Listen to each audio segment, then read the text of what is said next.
솔로몬이 건축하는 우리가 열왕기상 5장을 보고 있습니다. 하나님께서 원래는 다윗이 성전을 건축하기를 원하였었죠. 하나님 앞에 하나님의 나만 이렇게 좋은 왕궁에서 살고 다윗의 왕궁에서 살 때 하나님의 전을 보니까 너무 초라해 보이는 것이었죠. 다윗의 마음에 보기에 텐트에 오늘날로 말하면 텐트 안에 성막을 그 법궤를 놓고 그렇게 하나님이 계시고 자기는 이렇게 화려한 왕궁에서 아름다운 왕궁에서 사니까 여호와 하나님을 위해서 성전을 건축하겠다라고 마음을 먹은 것은 아버지 다윗이었습니다. 그런데 하나님께서는 다윗에게 그것을 허락지 않으셨어요. 역대상 22장 7절 10절 보면은 다윗이 자신의 입으로 이렇게 설명하는 부분이 나오는데 뭐라고 되어 있냐면 너는 피를 심히 많이 흘렸고 크게 전쟁을 하였기 때문에 내 이름을 위하여 성전을 건축하지 못할 것이다.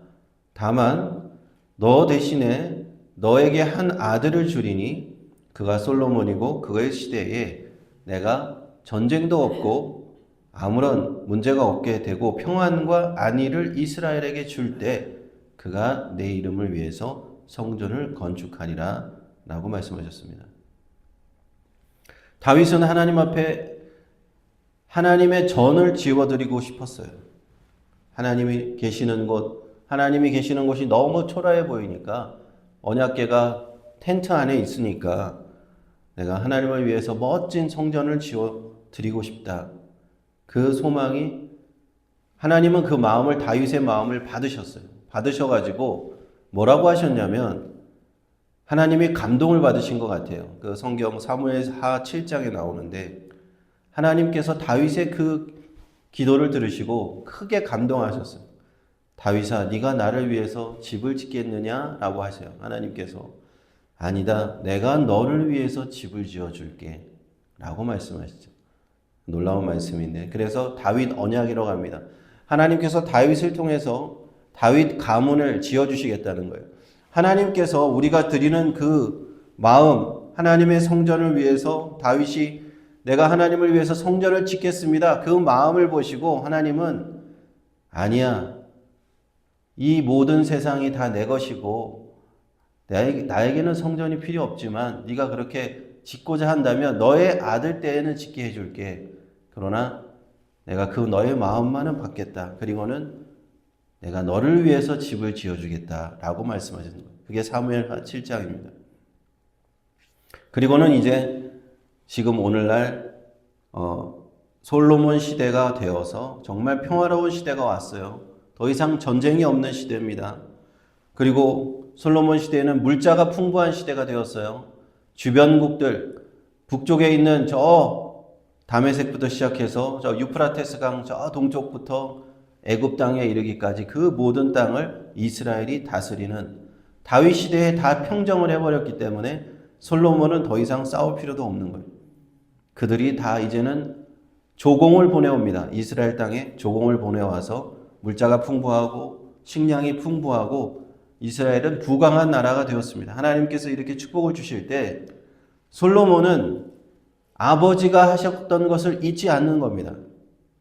참 그것이 이 신앙의 위대함인 것 같아요. 아버지가 가지고 있는 그 신앙 솔로몬이 똑같이 가지고 있잖아요.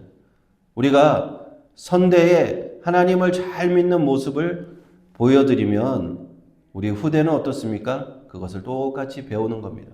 아버지가 모셨던 하나님 내가 모시겠습니다.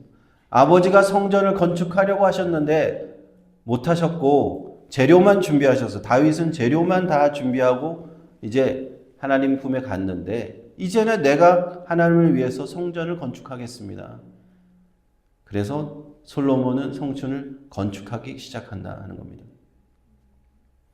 그러므로 우리가 우리의 신앙을 하나님 앞에 굳건히 붙잡고 있으면요, 우리의 후대가 되었을 때 성전을 건축하는 역사가 있는 줄 믿습니다. 이 성전이라는 뜻은 눈에 보이는 교회를 건축한다라는 것도 되지만 하나님의 역사를 이룬다는 거예요. 하나님의 역사를 이루는 우리 자녀들이 되어야 하지 않습니까? 우리가 하나님 앞에 올바르게 신앙생활을 하고 하나님이 기쁘시게 하면 하나님께서 이렇게 말씀하시는 거예요. 아니야, 내가 너를 위해서 너의 집을 세워주겠다. 너의 가문을 세워주겠다. 믿음의 가문으로 세워주겠다. 너의 아들과 너의 딸이 믿음의 가문의 아들과 딸이 될 것이고 손자 손녀들이 믿음의 가문의 손자 손녀가 될 것이다. 하나님께서 그렇게 말씀하실 겁니다. 실제로 그런 분들 참 많이 봅니다. 우리 사모님도 여기 계시지만 선대에 목회를 열심히 하시는 분들의 그 후손들이 하나님의 축복을 받고 하나님의 역사를 일으키는 겁니다. 하나님의 더 큰 쓰임을 받는 줄 믿습니다. 그래서 솔로몬은 성전을 짓기 위해서 5장에 보니까 건축가와 기술자, 건축 재료를 이제 구하기 시작합니다. 두로왕 히람에게 연락을 해요. 두로왕 히람은 그 아버지 때부터 친하게 지내던 사람이에요. 사무엘하 5장 11절에 보면은 두로왕 히람이 다윗이 왕이 되었다는 딱 소식을 듣고 다윗에게 백향목과 목수와 석수를 보냈던 그런 기록이 있습니다. 그래서 다윗을 위해서 궁전을 건축해 줬던 사람이 바로 이 두로왕 히람이에요. 그리고 다윗은 성전을 건축하기 위해서 자기 때는 못하지만 자기 아들 때는 성전을 건축하기 위해서 차근차근히 모든 예물을 준비하고 금을 모으고 그렇게 차곡차곡 창고에다가 쌓아놨습니다. 그 성전 건축 재료한 것과 이제 솔로몬이 다시 두로왕 히람에게 도움을 구하는 거예요. 두로왕 히람만큼 그 레바논에 있는 백향목 가장 질 좋은 그런 나무로 성전을 지어야 되기 때문에 거기다 연락을 했습니다. 하나님께서는 솔로몬에게 지혜를 주셨죠. 지혜를 주셨는데 여러 가지 지혜에는 종류가 많이 있습니다. 우리가 학교에 가서 공부를 잘하는 것도 지혜일 것이고 지식이 많은 것도 지혜일 것이지만 인간관계를 잘하는 것도 지혜가 있는 것입니다. 우리가 누군가를 만났을 때 그 사람과 내가 좋은 관계를 맺는 것, 그것도 상당히 하나님이 주신 지혜에 속합니다. 솔로몬은 이러한 지혜도 있었어요. 그래서 두로한 히람과도 좋은 외교적이고 정치적인 그런 국제적으로 협력하는 그런 관계를 가지는 거예요.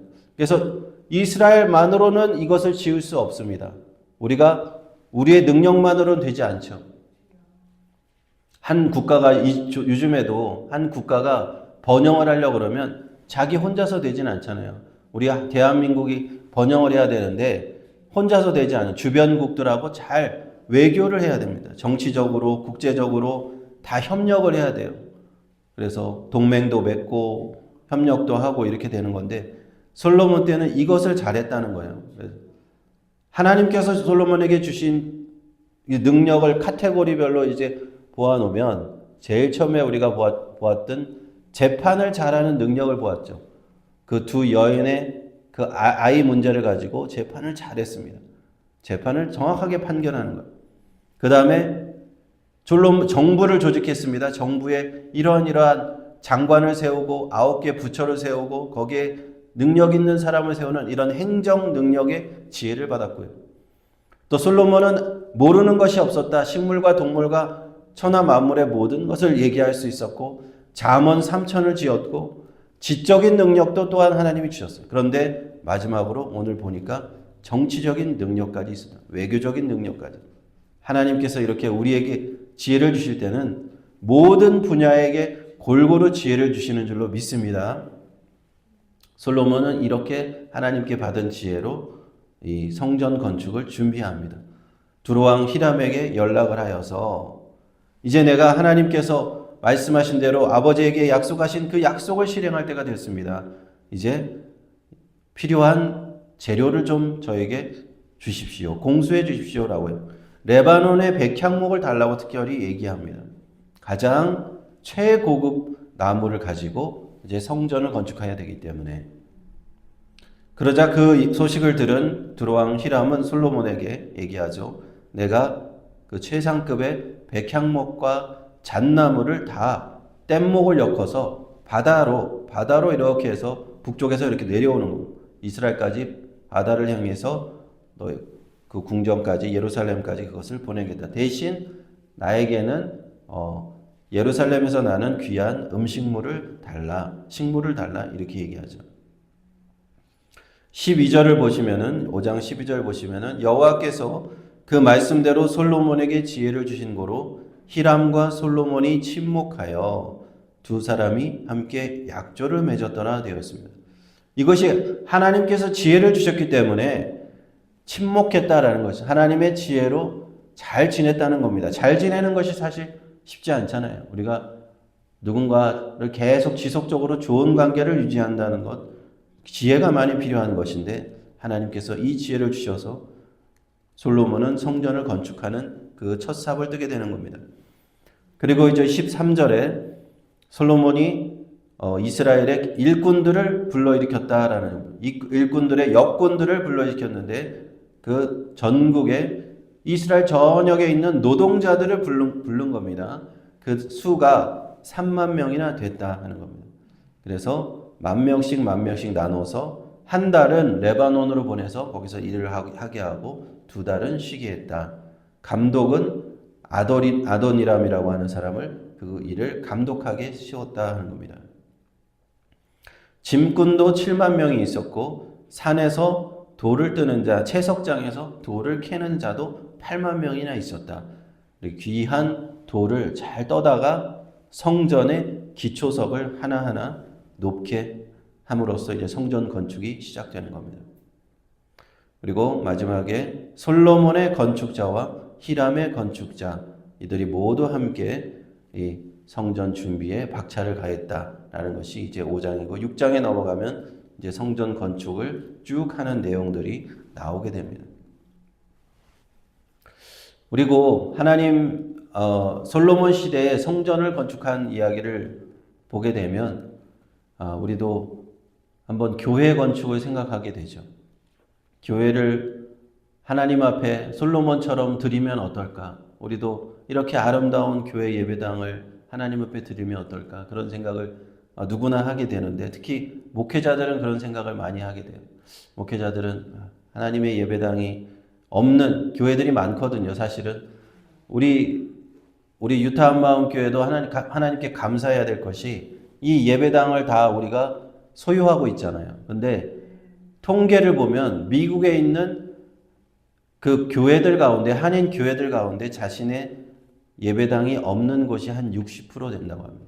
한 40%만 자기 건물을 갖고 있고 또 자기 건물을 갖고 있는데 전부 페이오프가 된 경우도 사실 많지가 않다고 해요. 그래서 하나님께서 우리에게 이런 은혜를 주셨습니다. 솔로몬의 건축을 볼 때, 성전 건축을 볼 때 우리도 성전에 대해서 생각하게 되고 나도 언젠가는 하나님 앞에 이렇게 솔로몬처럼 성전을 건축하는 그런 은혜가 있었으면 좋겠다 하는 생각이 들죠. 그런데 그것이 하나님께서 정하신 때가 있는 것 같아요. 하나님께서 다윗에게는 그 때를 주지 않으셨잖아요. 다윗은 준비만 시키셨어요. 하나님의 때는 하나님이 정하시는 겁니다. 하나님께 때는 어떤 사람은 준비시키게 하시고 어떤 사람은 그것을 실행시키게 하시기도 합니다. 성전을 준비시키고 건축을 준비시키고 그것을 실행시키게도 하십니다. 각자 맡은 임무가 다른 거예요. 그래서 우리는 오늘 말씀을 보면서 그런 말씀 생각을 해봤으면 좋겠습니다. 우리에게 주신 임무는 무엇일까? 우리에게 주신 임무는 무엇일까? 하나님께서 다윗에게 주신 임무와 솔로몬에게 주신 임무가 달랐다면 오늘날 우리 유타 한마음 교회를 섬기는 나에게 주신 임무는 무엇일까? 한번 생각해 봐야 될 것 같습니다. 우리 교회가 이제 올해 30주년이 되었잖아요. 30주년 동안 그동안 많은 분들이 앞에서 역할을 하셨어요. 먼저 계셨던 목사님들 또 성도님들이 많은 것을 이루어 놓으셨습니다. 그래서 우리 교회가 이 지금 예배의 처소를 가지고 있잖아요. 얼마 전에 한 달 전인가요? 어떤 청년이 오셨는데 지금은 중년이 되셨지만 20년 전에 여기 와서 유학을 와서 이 교회를 섬겼던 그분이 오랜만에 오십니다. 그래서 하는 말이 제가 이 촌장 공사도 했습니다. 저 스피커도 제가 달았습니다. 이런 얘기를 쭉 하는데 좀 그렇게 과거를 얘기하는데 감회가 새롭더라고요. 그분들의 역할이 있었던 그분들이 당시에 이 교회를 부지를 사고 교회를 세우고 이걸 모양을 만들고 또 이렇게 리모델링도 하고 이런 역할들이 있었어요. 또 사택도 건물도 다 이렇게 준비하게 하는 그런 분들의 역할이 있었습니다. 이제는 우리가 그분들 30년 전부터 이렇게 기반을 닦은 우리 교회의 기반을 닦은 우리 목회자들과 성도님들의 그 기반 위에 우리는 이제 무엇을 세워나가야 될 것인가? 이것이 하나님께서 저와 여러분에게 주신 사명이에요. 무엇일까요? 이제는 우리 교회가 다시 부흥하게 되는 것입니다. 이 하나님의 전이 하나님의 구원받은 백성들로 다시 채워지는 것인 줄 믿습니다.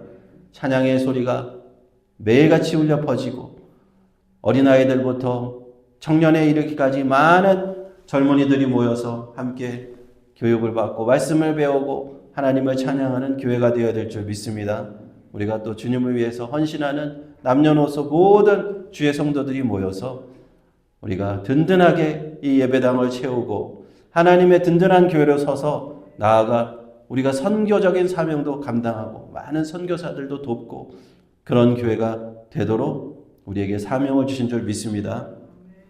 그런 사명이 우리에게 있다는 것 깨닫고 이제 우리가 그 사명 잘 감당하게 하여 주옵소서. 그런 마음으로 함께 기도할 수 있기를 축원합니다.